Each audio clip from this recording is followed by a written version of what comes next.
Today's video is sponsored by Forever Pick, exotic wood guitar picks. Handmade one at a time in Chicago, Illinois, you can choose from a selection of exotic woods that will actually improve your guitar's tone. Take advantage of an exclusive 25% off coupon when you buy the full 6-pack at the link in the description. And remember, when you support my sponsors, you support this channel, and I sure appreciate it. Hey y'all, it's Shitpost Friday. Hello fellow travelers, Brad the Guitologist here. It's time for Shitpost Friday. This Shitpost Friday is going to probably be a little bit of a weird one, and it may end up being one of my most controversial Shitpost Fridays to date. But I want to show you a lot of stuff that's been on my mind as I've kind of been perusing all the news stories and everything in preparation for Shitpost Friday. When I was in school, I used to actually do a lot of observations and write a lot of things down in my notebooks that were observational, and I would watch my classmates and I would actually do little experiments that they didn't even know I was doing. For instance, I would do stuff like if we were taking a test, if the whole class was taking a test, I'd take the packet up to turn it in once you're done taking the test, and you put it in the little tray or whatever. Well, I would put my test in the tray, but I would take the whole stack and kind of turn it slightly sideways just to screw with the next person who went up there to see if they A, straightened it up in the tray, or B, conformed to the way that the tests were put in there by everyone else. And almost invariably they would follow suit with the way that the last test was put in and the way all the tests before were put in. Even if they were cockeyed, they would conform to the way that their classmates were putting their and just weird things like this. And I would come up with my own reasons for this. It's like, okay, what's the mentality of this? Why are kids more apt to follow suit with their classmates, even if they're obviously screwed up or askew, than they are to straighten it up? Then you'd have a few, every now and then you get this OCD person. You could usually predict who it was going to be too. They would go up there, and it would usually be a girl, and she would go up there and she would straighten up the packets like in the tray, and she would put them all nice, and then she would turn hers in all straight, and just really conformed. And it was always interesting to me to see who did that versus who just turned their papers in willy-nilly, in the same manner everyone else did. You almost never got a situation where somebody just threw their paper up there and it just went in a completely random direction. That just didn't happen. We're also ingrained to fall in line, to lock step with our fellow humans, to be tribal. It's a big deal. It's a big part of who we are, the whole social aspect. And part of being someone who is an eternal skeptic, someone who is a devil's advocate, is being willing to run askew of everyone else. When everyone else is going left, you've got to be willing to go right, or vice versa, just so you can get a different perspective on what the hell's going on. That brings us back to the topic at hand, the way that the media can be manipulated. So what appears to have happened here is Fender has commissioned a study to investigate the contemporary guitar zeitgeist. Fender recently joined forces with research consultancy. Now keep that in mind. Research consultancy, Egg Strategy. Now, why would their name be Egg Strategy if they were a scientific research firm?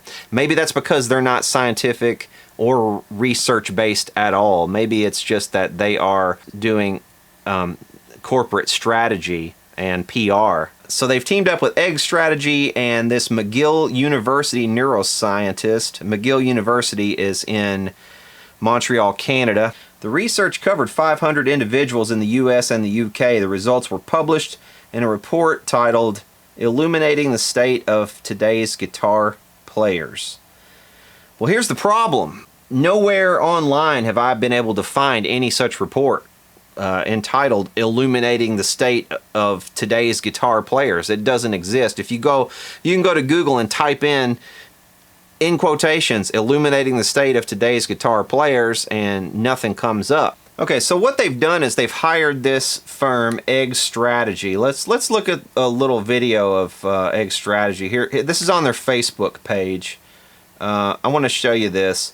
And here's a picture of Egg's strategy at a company-wide retreat. And if you look at the people here, you can see woman, woman, woman, woman, woman, woman, woman, woman, woman, woman, don't know. Woman, woman, woman, woman, woman, woman, woman, woman, woman, woman, man, woman, woman, woman, woman, woman, woman, woman, woman, woman, man, woman, man, man, woman, woman, man, man, man, woman, woman, woman, woman, woman, woman, man, woman, woman. But you get the idea here. We've got a few scattered men here and there, but most of this team is all women. They are located in Boulder, Colorado, which I don't care if they're women or not. That's not the point. But it does tend to bolster my argument that because most of them are women, that they're gonna have a bit of a bias toward wanting to portray what they end up portraying. But watch this.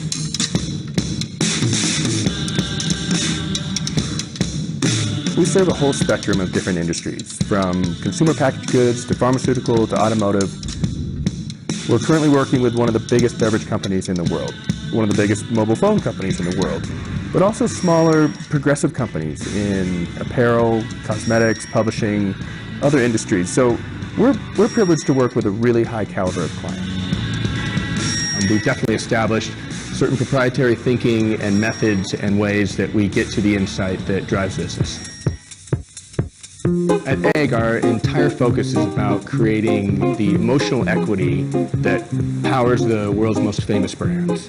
Emotional equity for us is that deep kind of wellspring of loyalty and love that people have towards brands. The field of market research in the last 10 years has changed extraordinarily for a couple different reasons. From a technological standpoint, as technology changes and people get more comfortable sharing information about themselves, it becomes a lot easier to learn about them. On the other hand, sort of like seeing behind the scenes of movies, we're very aware of surveys going on and focus groups and screenings. It's more acceptable to bring someone into research, so it's changed quite a bit over the last 10 years. A segmentation study has to be, by definition, done quantitatively. What we do, rather than a demographic segmentation or a psychographic segmentation, we do nedographic segmentation. It's all related to the jobs that people need brands to do for them. And when you analyze it and you come at it from that perspective, you actually automatically go deeper, because it's not just based on their demographics or their behavior or their attitudes, but it's actually how they're engaging with the category and what they're trying to get out of it. Okay, so it sounded like to me what he's basically saying there in so much code is that what this company does is they will actually, they won't go do actual market research for you. What they're going to go do is they're going to go out there and they're going to provide you with a cover story of your own design. So if you want to, for instance, portray the idea that more women are getting into guitar, and why would you want to do that? Because obviously you want more women to get into guitar and you want to sell more women guitar, because it's a huge chunk of a potential market that you're not exploiting right now. So you want to paint the idea that this is already happening so that it will kind of become a self-fulfilling prophecy. So essentially what Fender has done is they've gone to this marketing firm, Egg Strategy, and they've said, okay, what I would like to do is we would like to order up, just like if you go in somewhere and order a side of fries, we would like to order up a study, you know, a research study that says X, Y, and Z, that, you know, more women are playing guitar, more people of color are playing guitar, more Latinos are playing guitar, or whatever it is. You know, more of these people are playing guitar so that we can sell more guitars to these people. That, my friends, is classic PR, and it's classic Edward Bernays, it's classic Madison Avenue, it's classic advertising. You know, generally speaking, there's not a whole lot that you can say about it. You know, it's not illegal. Is it morally or ethically wrong? There's an argument to be made there. I don't think it's very ethical that they would do something like this.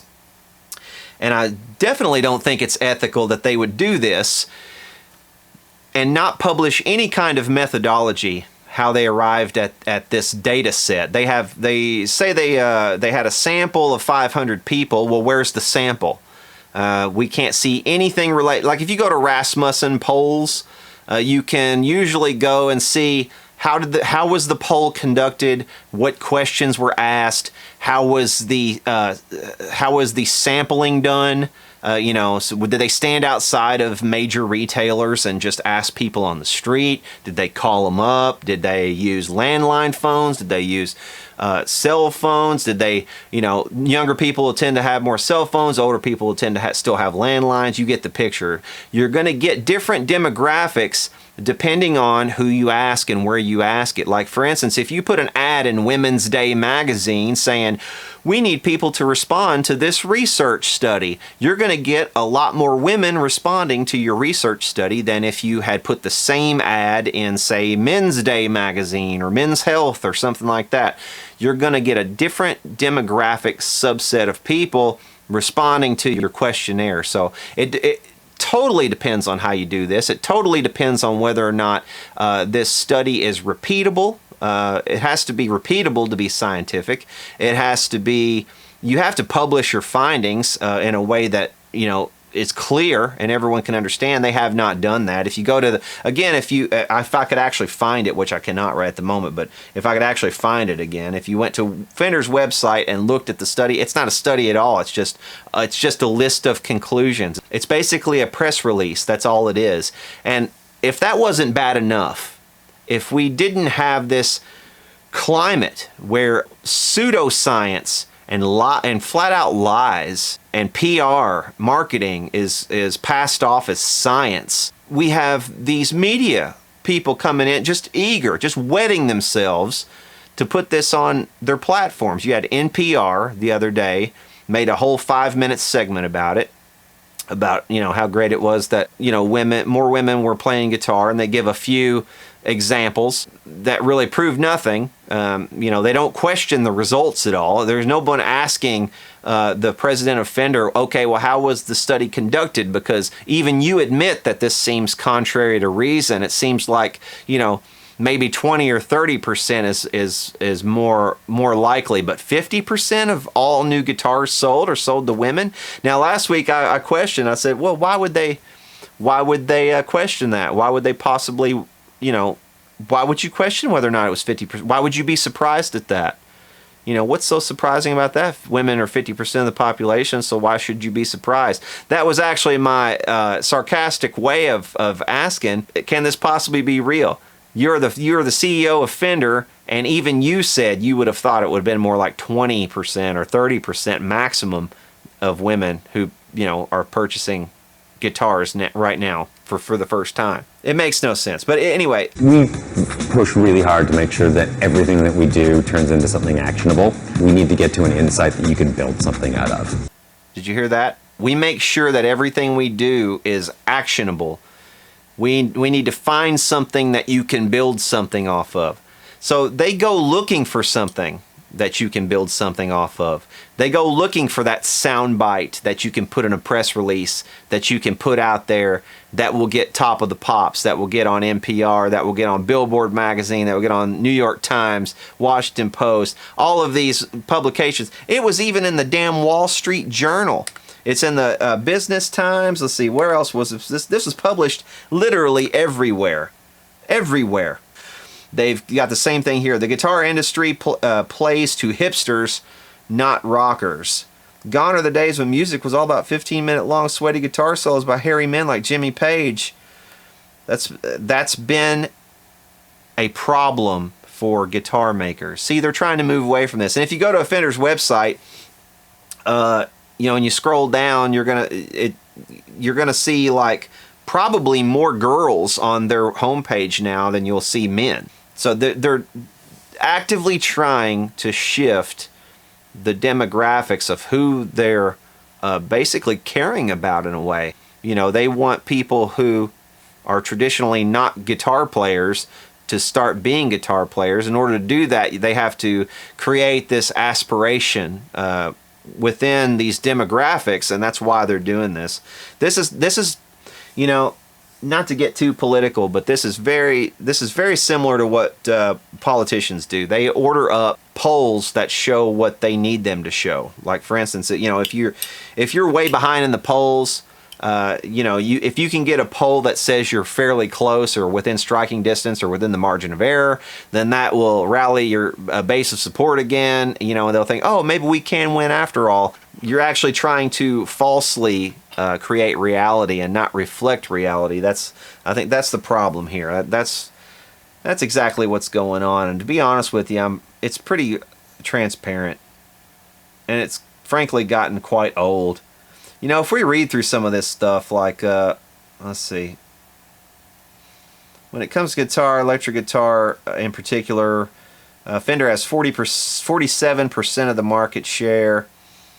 And it goes into Eric Clapton, and it goes into, you know, all these old fogies and blah, blah, blah. And music tastes have evolved and teamed up with Egg Strategy and this neuroscientist. And the neuroscientist is basically there to lend a scientific credence to, you know, he's there to just basically buttress up the fact that the consulting firm that they hired is a strategic PR firm. You know, it's like he's just there in an ancillary fashion to say, oh, you know, hey, guitars are good for your developing memory. They're good for you know, meditating. They're good because they put you in a state of you know, they release endorphins. They do all these, you know, neuroscientific things, and he'll throw out a bunch of neuroscientific things that actually is true that the guitar does do, and all instrument playing does.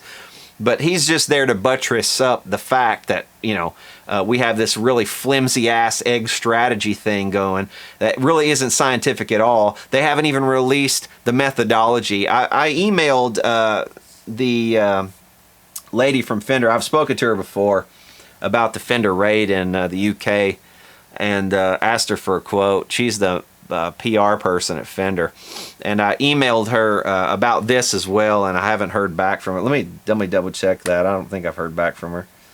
Yeah, she still hasn't gotten back with me, so you know, and I don't know if I expect her to or not. I did kind of get with her a little bit late today, but still. Of all of these various news stories that were written up about this, they all are just about the exact same, and that's because the story was pre-written for them in the press release, and that's kind of the beauty of a good press release.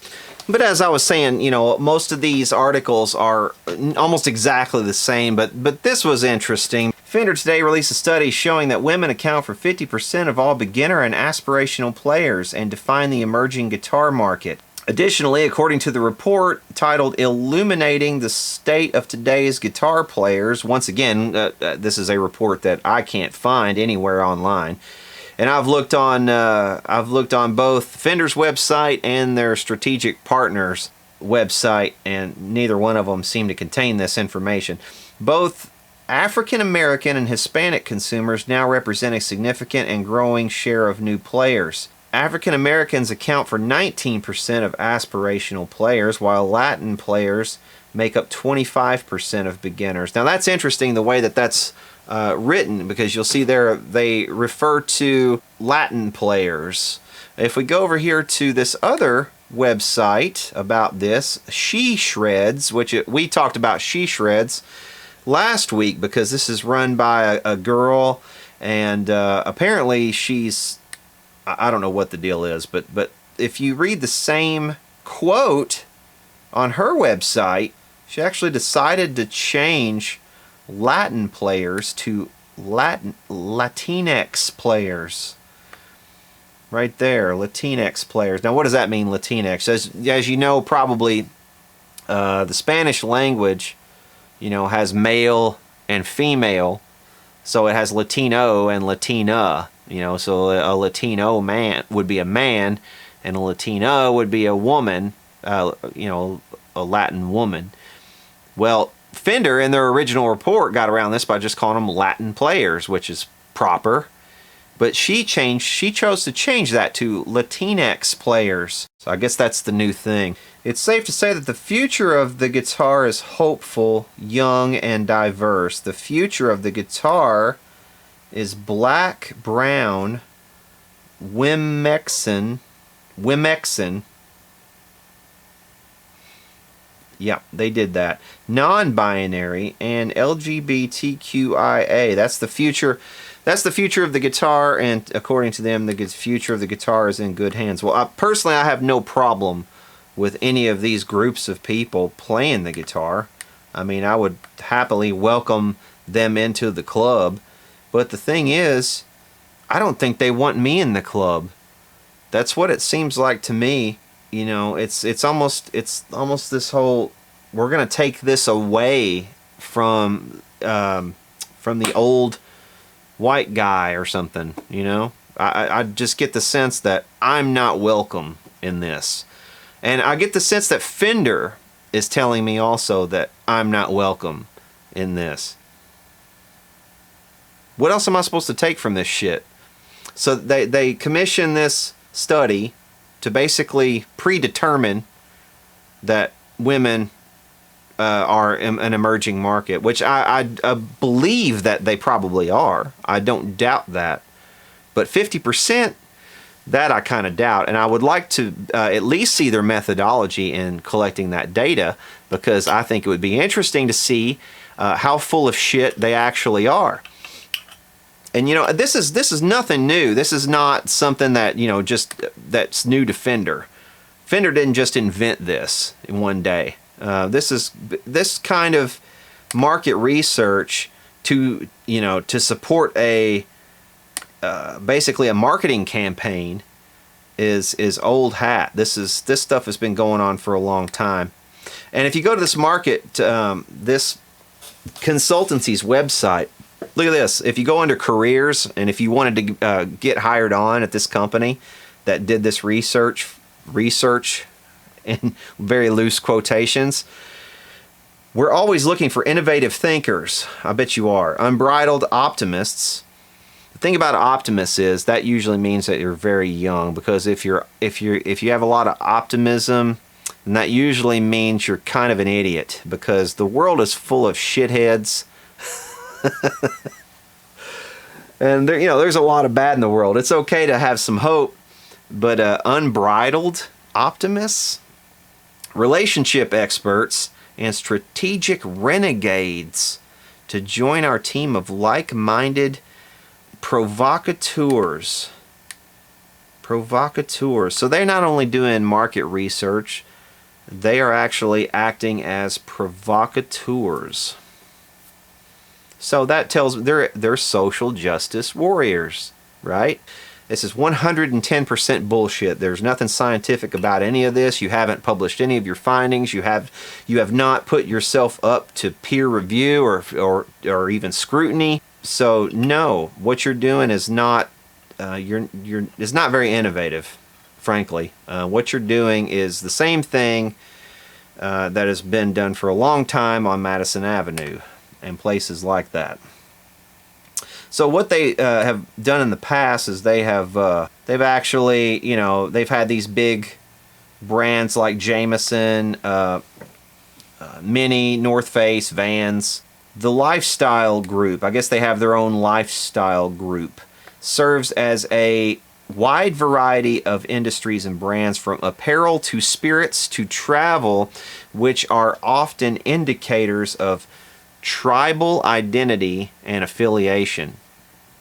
These brands speak to people who live fluidly across categories, where discretionary spending more often satisfies deep desires, aspirations, and experiences than rational needs. And I would say that Fender and guitars in general fall under that category. So that's something that people buy because they have an aspiration to become a guitar player, or to become a professional guitar player, or even a rock star perhaps. These people are not in the business of doing research to tell companies what the market is right now. That's not what they're doing. They're doing research that will help the companies change the market and move the market in the way that it once moved, to reach the people that it wants to reach, to send the messages that it wants to send. That's what this company is about. See, they want to amplify consumer connection to the brand. And the way that they've chosen to do this is to basically shit on the customers, if you don't mind me using that language, shit on the customers that have gotten them up to this point. You know, it's just like it's just like whenever the CEO of Fender snickered when he was talking about the old rock guitar god, the male rock guitar god. He just that whole snicker that says so much. That little, you know, I scoff at the male rock guitar god. You know, I mean, there's nothing wrong with thinking that music needs to move forward and not liking that old music, but don't scoff at the entire customer base that got you where you are. You know what I mean? It's just really fucked up. Just really fucked up. This is another thing that they're doing, creating entirely new product categories. They're creating new product categories and new customers to sell those to. So this is what we're dealing with here. This is manipulation on a very base level. This is the sort of thing that the left should be appalled by. Really, you should be recoiling in horror over this. I mean, I'm the capitalist. I should be the one saying, "Hey, congratulations, you're doing a great job," right? But I'm the one who's having to come in here and say, "Look at this shit that's going on. Look at how they're manipulating you. Look at how, even despite your best fucking efforts, how you're still just a fucking walking product. You know, how you're still nothing but nothing but a number in somebody's database.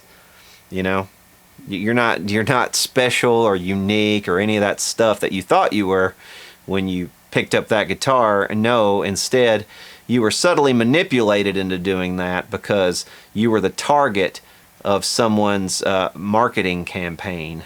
This one's interesting. This case study that they put on their website, invoking and inspiring the millennial creative class. And in this one, they talk about how they took this beverage company, you know, and they were able to forge this connection between this beverage company and the millennial generation. How they were able to do this through basically product placement on like in social media influencers. But they're calling them millennial focused, what did they say? Creative people, millennial creative people. And that just means people who do what I do, people who are on YouTube and places like YouTube. See, these aren't the people who are doing research.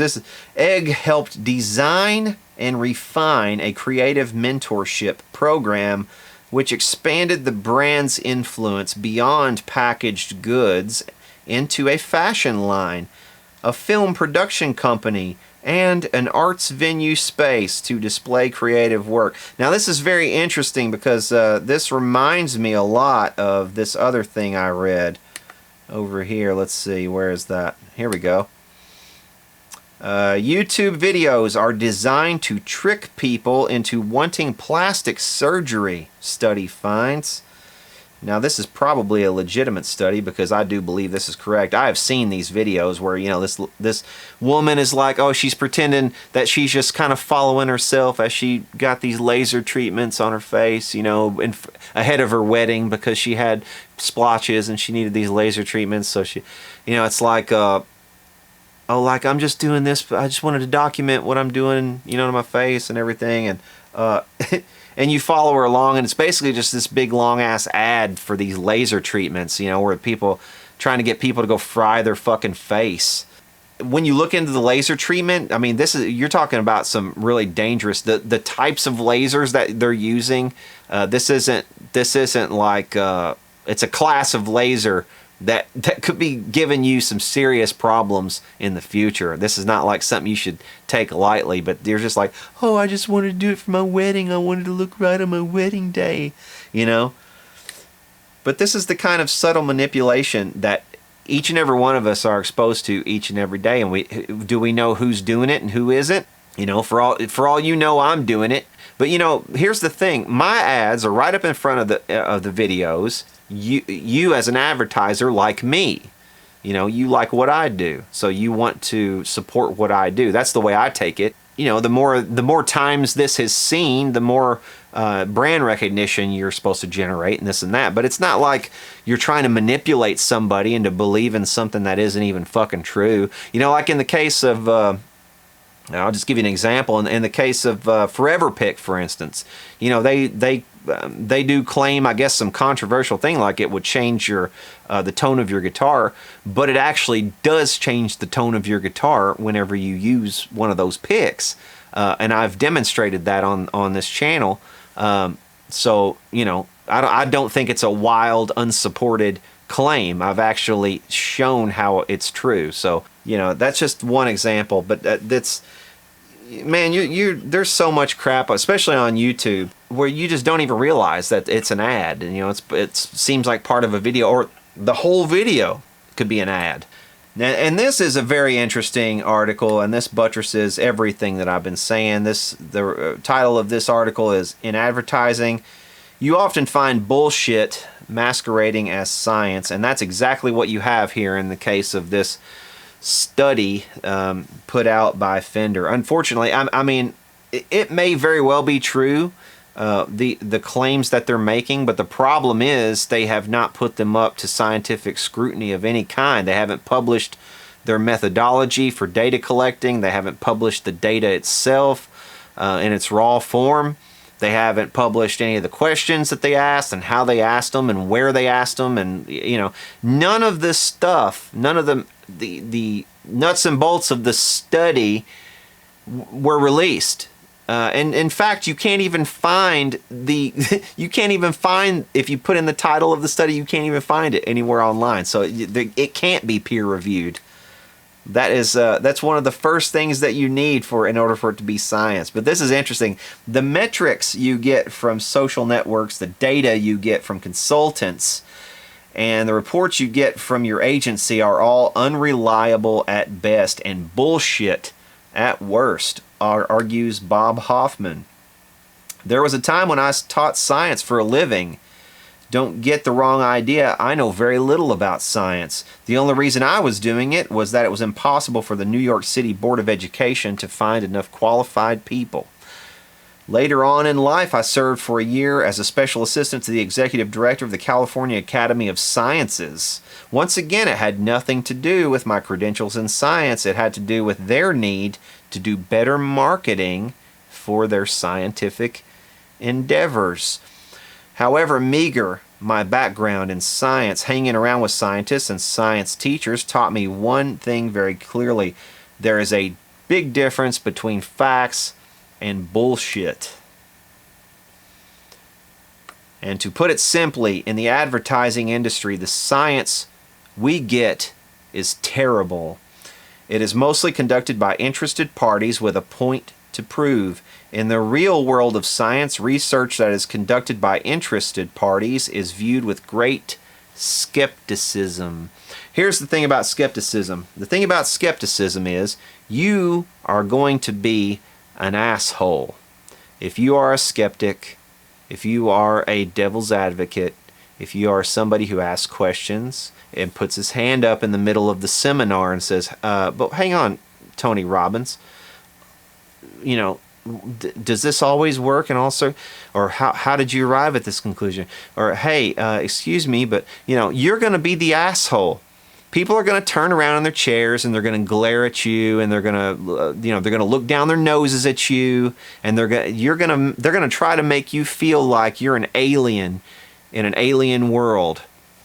And that's what it feels like very often to be in my shoes, if I'm honest. You know, I usually feel pretty fucking isolated, you know, just simply because people don't fucking think.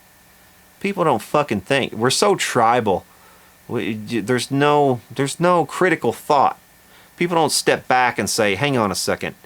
But didn't you just say the exact opposite thing a second ago? Or didn't you just do, you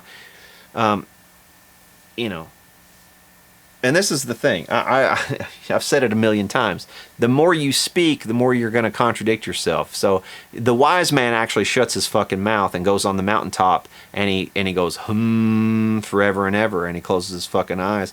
And he is the Zen Buddhist who, he tries to become untouchable, or he is the Taoist over here, trying to put himself on an island, in a sea of other men. But that's not always possible. Sometimes we have to speak out. Sometimes we have to communicate with one another. And as soon as you do that, as soon as you step down off the mountain, you're in the shit. And I am in the shit. But, at least I feel like I'm in the shit for a purpose, as invalid as that might be. What does this have to do with guitar? What does any of this have to do with anything?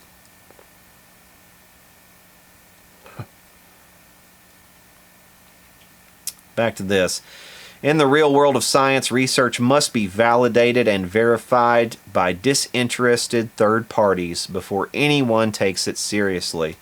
That's in the real world of science. Now, I don't think that real world of science has even existed for 10 years, if I'm honest. It's all so political now. It's just about, it's about money. It's not about science. None of it. None of it seems to be about science or actual academics. Actual academics have become... It's not even about academics. They're not gathering data. They are trying to manipulate data to say what they need it to say. They're not gathering data. They're not looking with, they're not just looking at something and just recording it verbatim. They're taking it in, they're processing it and jumbling it up and saying, oh, well, what if we rearrange the data in this way? We can present it to Congress and get more money for our department. What if we arrange it in this way? We can sell it to this company over here who wants to be able to prove that their product does this to this and this, It's all a big fucking game. This is, and science has always been this way. Even if you read a lot about early scientific work, even stuff going back as far as like Isaac Newton and stuff, Newton was not without his problems. The so-called gatekeepers of the scientific community at the time of Newton, they hated Isaac Newton. They didn't allow him in any of their clubs. He was persona non grata to these people. The same with Darwin. He was persona non grata in his time as well. There are constantly battles of ego and everything else that you can imagine that the human animal can superimpose on something, a data set, that are going on constantly. None of this stuff is pure science. It's all bullshit anymore. All of it. Coming from every side, every which direction, it's almost always bullshit. The metrics you get from Facebook, the data you get from your consultants, and the reports you get from your agency are all unreliable at best and bullshit at worst. The most unpleasant part of trying to find out just how crappy the science you are getting is that you have to be a real prick to do it. And that's what I just said. You have to be a real prick to do it. You have to say, hang on a fucking minute, none of this makes any goddamn sense. You have to ask the people delivering the science the following questions. What controls did you use in your study? Did you repeat the study to verify it, which is very simple? Have you had peer review to substantiate your methodology and your conclusions? Did you have third party replicate your study to validate it? Any of these things, if you cannot answer yes to any one of those, then you are not conducting a real scientific investigation. At best, you're editorializing, you're journalizing, you're not doing science. And at worst, you're actually trying to actively fucking lie and mislead the public. And I think that is what Fender is doing. I think that is what this firm that they have hired, Egg Strategy, is doing. I think that is what NPR was doing when they allowed them to come on their program, even though it's obviously not scientifically valid. It has not been replicated. It hasn't been validated by anybody in the scientific community, and it's obviously PR, but they allow them on anyway because it jibes with their own fucked up vision that they have for the future of mankind, whatever that may be. And the same can be said for all of these other rags that let this shit in between their pages. It doesn't make any sense for them to do this, except if you view it as social justice warriors in places of influence, doing what they do best, and that's fucking lying to people so that you can create the conditions you seek to create in the world. You want to affect social change, and you will use any means necessary in order to do it. And do you know who else did that in the past? I mean, I could name any number of tyrants who did the same shit in the past. They didn't care what the means were, for their social movement or their change. They didn't give a shit who they had to lie to, what kind of lies they had to tell, who they had to kill eventually, when it comes to it. Then you will one day cross that line. It won't just be you as the editor of a magazine, or as the as a little vlogger or blogger over here doing your little corner of something. Eventually it will come to killing people. That's the way it always turns out. Ask the professors. Ask the professors under Chairman Mao during the revolution there. What it was like, to be in the midst of that. Being dragged from their homes and slaughtered in the fucking streets by their former students. And that's what happened in the Cultural Revolution in China. Students were dragging their professors and just killing them. And this was sanctioned. This was sanctioned. I just get the sneaking suspicion we aren't too fucking far from this. We aren't too far from this. We have no media. We have no fourth estate. This is all propaganda. It's all CIA run. If you watch CNN, it's just CIA. Fucking what's his shit on there, Mr. Fucking Perfect Hair, Anderson Cooper. He's ex-CIA, but there's no such thing as an ex-CIA agent. It's all ridiculous. But he goes on. In virtually all cases, the answer will be stunned silence as you ask these questions, and you will be treated with thinly disguised contempt for asking such silly questions. Why would you ask us to do actual science? Nobody does science. Come on, man, get with the program. Nobody does science. That's what I was saying. They'll turn around and glare at you, and they'll stare down their noses at you. They will try to make you feel like an alien on an alien planet. We have gotten used to bullshit masquerading as science, and we accept this bullshit without appropriate skepticism. Like, did we go to the fucking moon? Did we travel through the goddamn Van Allen belt, radiation belt? Did we? Somebody answer me that fucking question. Did we send all those astronauts through the fucking Van Allen radiation belt with no goddamn shielding? With no lead shielding? Did we really fucking do that? Or do you think it's probably more likely, since we haven't gone back to the fucking body since the early 70s, that we did this shit in a fucking studio on Earth, and it would have been a hell of a lot easier, it would have been a hell of a lot cheaper, and the people who said that they sent us to the fucking moon could have just pocketed the difference in money that Congress gave them. Which do you think happened? Which is more likely, given all the other shit that you know about what government has done, and the lies that have been told, the $1.2 trillion or whatever it was that went missing like a couple of days before 9/11 happened, that Donald Rumsfeld couldn't. This transmission has been terminated.